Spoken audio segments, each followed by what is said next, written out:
আজকে 12ই ফেব্রুয়ারি তার সাথে আমার বিয়ে হয়। তাকে নিয়ে বিভিন্ন জায়গায় ট্যুরে যাই, বিভিন্ন জায়গায় নিয়ে যাই, রেস্টুরেন্টে নিয়ে যাই। দীর্ঘ 9 মাস সংসার করার পর তরুণী জানতে পারেন বিয়ে হয়নি তার। স্বামী নামে এক প্রতারকের খপ্পরে পড়ে একিত হন প্রতারণার শিকার। অপরদিকে স্বামী পরিচয়ে হাতিয়ে নেন তরুণীর কাছ থেকে কয়েক লক্ষ টাকা।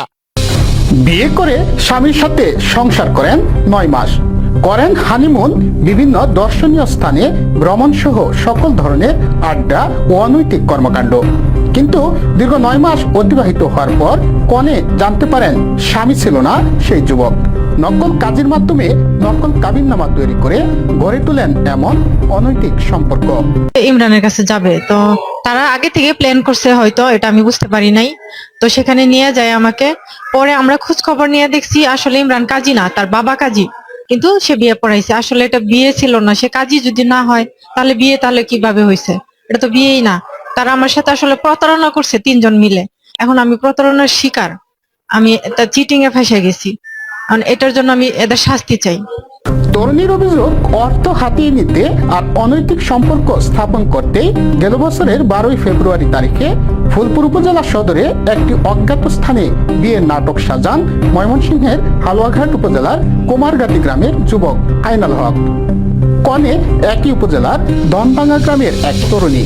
কোনো ভালোবাসাও নাই, সবটাই ছিল লোভ, টাকার প্রতি লোভ। আমার জায়গা জমি আছে, আমার গরু বাছুর আছে, আমার বাড়ি ঘর ভালো, আর্থিক অবস্থা ভালো, সেই সব দেখে আসলে সে লোভে পড়ে যায়।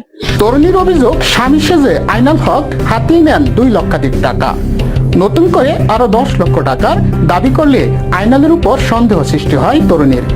এক পর্যায়ে কাজী অফিসে খোঁজ নিয়ে জানতে পারেন বিয়ে হয়নি তার। নকল কাজী সাজিয়ে বিয়ে নামে নাটক তৈরি করেন আইনাল। অসৎ উদ্দেশ্য বাস্তবায়নের জন্যই এমন পন্থা বেছে নেন প্রতারক আইনাল হক, দাবি ওই তরুণীর। এ ঘটনায় হালুয়াঘাট থানায় আইনাল হককে প্রধান আসামি করে 3 জনকে অভিযুক্ত করে লিখিত অভিযোগ দাখিল করেন ভুক্তভোগী ওই তরুণী। কোনো বিয়ে হয় না, এটা কোনো বিয়ে না। তারা আমার সাথে প্রতারণা করছে 3 জন মিলে, মজিদ পাঠান, আইনুল হক আর ইমরান, কাজী ইমরান সাহেব। তো তার সাথে যোগাযোগ করার চেষ্টা করলে সে আমাকে চিনে না। সে প্রতারণা করছে।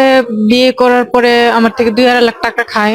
খাওয়ার পরে আমি ভালো না, এখন আমাকে সে চিনে না, আমাকে স্বীকৃতি দিচ্ছে না, ভরণ পোষণ নাই, কোনো কিছুই নাই। সে আরো এরপরে 10 লাখ টাকা দাবি করে আমার থেকে। আইনালের বাড়িতে খোঁজ নিয়ে জানা যায় তার পূর্বের আরেকটি স্ত্রী সন্তান থাকায় বিয়ের কথা গোপন রাখে আইনাল। করেছি ওই যে বাড়ালে কোনা আকাশ মেরে বাগিয়ে স্যার আমরা আর জানি না ব্যাগ করেছি টাকা আমরা তাই ভোটার করিয়া কি করে দেবো আমরা বিয়ে করাইছি আমরা এই বারাইল্লা কোনা, এটাই আমরা সত্যটা জানি। আর পরে কি করছে না করছে এগুলো আমরা জানি না। উনি থাকে ঢাকা, আমরা থাকি বাড়িতে, আমাদের সাথে কোনো যোগাযোগ নেই এই বিষয়ে। আমরা এইসব বলতে পারি না যে হ্যাঁ বিয়ে করছে না না করছে, এগুলা আমরা বলতে পারি না। এদিকে 9 মাসের সংসারে গোপন কথা নিয়ে একই মন্তব্য তরুণীর মাতার। আমি দেখছিলাম না তো, এই কয়েকদিন আগে একদিন লই আইসে, এবারে বেড়াই আইসি, আইলে ঘরে দেখছি আমি কি বেটা কেনা বন্ধু বান্ধব। এটা কি আমি জানি হেগর কি বিয়া হয়েছে না কি হয়েছে, এটা তো আমি জানি না। এ ঘটনায় ক্যামেরায় কথা বলতে রাজি হননি অভিযুক্ত আইনাল। মুঠোফোনে জানতে চাইলে বিয়ের কথা অস্বীকার করেন তিনি।